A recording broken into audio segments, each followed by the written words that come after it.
అసలు వీళ్ళందరూ కూడా ఒక పిలుపు కూడా ఇవ్వాల్సిన అవసరం కూడా ఉంది. ఏంటి ఈ సినిమా డైలాగుల్లాగా వాడి ఇప్పుడు జగన్మోహన్ రెడ్డి గారు కూడా ఒక మాజీ ముఖ్యమంత్రి అవతల సినిమా చూపిస్తాం అనేది కూడా కరెక్ట్ కాదు. అదేంటంటే మాస్లో వెళ్ళిపోయింది అనేది కానీ వాళ్ళని చెడుదో ప్రకటించే విధంగా ఉంది. ఎవరు చూపిస్తారన్నా కూడా సినిమా అనేది సినిమా మాధ్యమం అనేది చాలా బలీయమైంది. దాన్ని మనం వేరే విధంగా వాడితే ఎట్లాంటి పరిణామాలే వస్తాయి.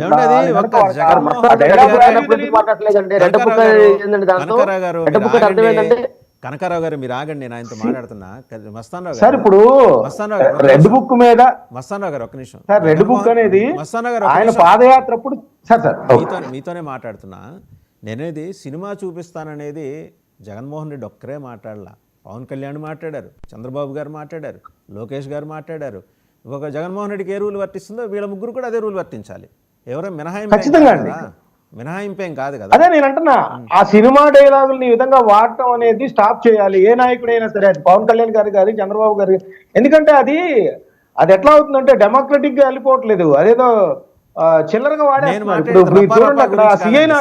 సినిమా చూపిస్తాననే దానికి సంబంధించి మాట్లాడుతున్నా. చాలా సందర్భాల్లో చాలా మంది నాయకులు మాట్లాడుతూనే ఉన్నారు. మనం ఒక ప్రోటోకాల్ పెట్టుకొని ఇది ఎవరు ఇక మీద మాట్లాడకూడదని ఒక రౌండ్ టేబుల్ పెట్టుకొని వీళ్ళందరూ అనేసుకుంటే అయిపోతుంది. ఇప్పుడు రపా అనేది ఎంటానికి బాగుందని మాట్లాడేస్తున్నారు, దాని అసలు సెన్స్ ఏంటో తెలియకుండా మాట్లాడేస్తున్నారు. వాసుదేవన్ గారు, చంద్రబాబు నాయుడు గారు స్వతహాగా భూస్థాపితం చేస్తారు జగన్మోహన్ రెడ్డి అంటే అర్థం ఏంటంటే చంపేస్తారుగా. మరి గతంలో ఆయన నంద్యాలలో కాల్ చేయమన్నారు అంటే చంపమనేగా, ఇవన్నీ చేస్తాండే అట్లాంటివన్నీ మానుకోవాలంటున్నా నేను.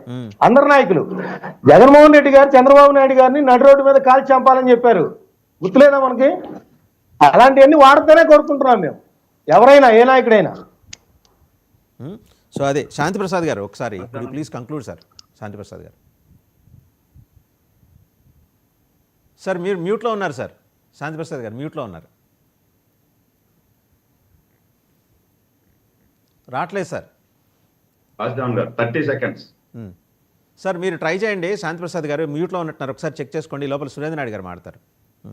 సురేంద్ర నాయుడు గారు మీరు నాకు వీడియో పంపలేదు. ఎవరో కడప నుంచి గౌస్ అనే జనసేన కార్యకర్త పంపించిందే నేను ప్లే చేశా. మీరు పంపిస్తే నేను అది కూడా ప్లే చేస్తా. మా కార్యకర్త సార్, ఆయన కూడా మా కార్యకర్త, జనసేన కార్యకర్త కూడా మా కార్యకర్తే.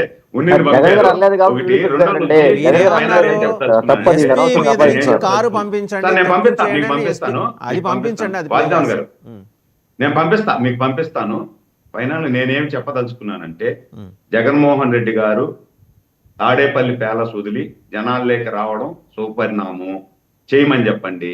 కాకపోతే నేనేం చెప్తానంటే, ఆయన 2014 నుండి 2019 వరకు పాదయాత్ర చేసేటప్పుడు హక్కును చేసుకొని ముద్దులు పెట్టి బొగ్గల నిమిరి అధికారంలోకి వచ్చిన తర్వాత ఎవరికైతే బొగ్గల నిమిరారో, ఎవరికైతే ముద్దులు పెట్టారో వాళ్ళని పిడి గుద్దులు గుద్ది చంపారు చూసారా, అది లేకుండా చేయమని చెప్పండి. దానికి కారణం కూడా చెప్పమని చెప్పండి. 2014లో నేను అధికారంలోకి వచ్చేదానికి మిమ్మల్ని అందరికి ముద్దులు పెట్టాను. 2019లో అధికారంలోకి వచ్చిన తర్వాత మీ అందరి కూడా పిడి గుద్దులు గుద్దాను. తాడేపల్లి ప్యాలెస్ బయట రావాలి అంటే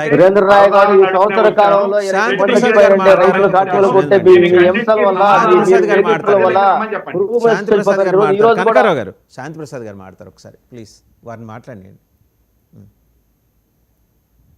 సార్. మీ ఏదో టెక్నికల్ ఇష్యూ ఉంది సార్, మీ వాయిస్ రావట్లేదు సార్. శాంతిప్రసాద్ గారు ఏదో టెక్నికల్ ఇష్యూ ఉన్నట్టుంది. సో ఫైనల్గా కనకారావు గారు కంక్లూడ్ చేయండి. ఎస్పీ గారి మీద నుంచి కారు పోనిస్తున్నారా లేదా, కారు పోనీయమని అన్నారా లేదా జగన్మోహన్ రెడ్డి గారు, అది చెప్పండి. అది చెప్పండి. ఏమండి కనకారావు గారు, ఎస్పీ గారి మీద నుంచి కారు పోనీయబ్బా అని చెప్పేసి డ్రైవర్తో జగన్మోహన్ రెడ్డి గారు అన్నారా లేదా? సార్ అంటే నిరూపించమని చెప్పండి. వీళ్ళు గుడ్డగాల్సి పైనట్టువేనండి. టీడీపీలో కుదంటే అబద్ధం కూడా 10 సార్లు చెబితే అది నిజంగా నమ్మించబడి చంద్రబాబు నాయుడు గారికి మొదటి నుంచి ఇది టాపు, అదే డైవర్సిటీ టాపు. అందువల్ల ఎక్కడ మా కార్యకర్తలు పొడిస్తే రక్తం పడతా ఉంటే రక్తం పడుతుంది ఏం జరిగింది చెప్పేసి నిలచాడు. Thank you very much. Anyhow next డిబేట్లో మనకి సురేంద్ర నాయుడు గారు ఆ వీడియో పంపిస్తారు, మనం ప్లే చేద్దాం. ఒకవేళ జగన్మోహన్ రెడ్డి గారు అంటే దానికి అదే మాట అంటే చట్టపరంగా ఎలాంటి సెక్షన్లు వర్తిస్తాయి. ఇందాక శాంతిప్రసాద్ గారు సీనియర్ న్యాయవాది వారు కూడా చెప్పారు. ఆ సెక్షన్లు వర్తింపజేయడానికి already I think Telugu Desam party ఈ లీగల్ సెల్ ఈ పార్టీకి గ్రౌండ్ వర్క్ మొదలెట్టి ఉంటుంది. మరి కాసేపట్లో తెలుగుదేశం పార్టీ నుంచి ఒక అధికారిక ప్రకటన కూడా రావచ్చు. ఒకవేళ ఎస్పీ గారు ఇలాగే అని ఎస్పీ గారిని ఉద్దేశించి ఇలా అన్నారు అని జగన్మోహన్ రెడ్డి గారికి సంబంధించిన వీడియో క్లిప్పింగ్ తెలుగుదేశం పార్టీ ఉంటే ఇంతసేపు ఆగదు టీడీపీ. ఈ పార్టీకి దుమ్ము దులిపి ఉతికి ఆరేసి క్లిప్పులు పెట్టి జగన్మోహన్ రెడ్డిని ఎక్స్పోజ్ చేసేది. మరి ఎందుకు డిలే చేసిందో సురేంద్ర నాయుడు గారు నెక్స్ట్ డిబేట్లో చెప్తారు. Thank you very much for watching big debate.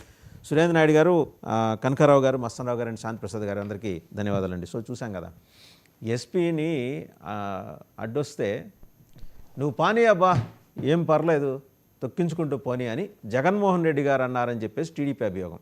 ఆ వీడియో క్లిప్పింగ్ బయటికి రావాలి. వస్తే దానిలో సీరియస్నెస్ ఏంటి, గ్రావిటీ ఏంటి, ఏ సెక్షన్లు వర్తిస్తాయి, ఏ సెక్షన్ల కింద ఆయన మీద కేసు పెట్టచ్చు, కేసు పెడితే ఎన్నాళ్ళు జైలు శిక్ష అంటే ఈ పాటికి మొదలయ్యేది. మామూలుగా ఆయనకు ఒక 10 ఏళ్ళు జైలు శిక్ష, 14 ఏళ్ళు జైలు శిక్ష, లైఫ్ వేసేసింది కోర్టు, ఇలాంటివన్నీ వచ్చేయాలి ఈ పాటికి. రాలేదు అంటే ఆ వీడియోని ఎందుకన్నా మరి తెలుగుదేశం పార్టీ ఉద్దేశపూర్వకంగా ఆపి సరైన టైంలో రిలీజ్ చేస్తుందేమో మనం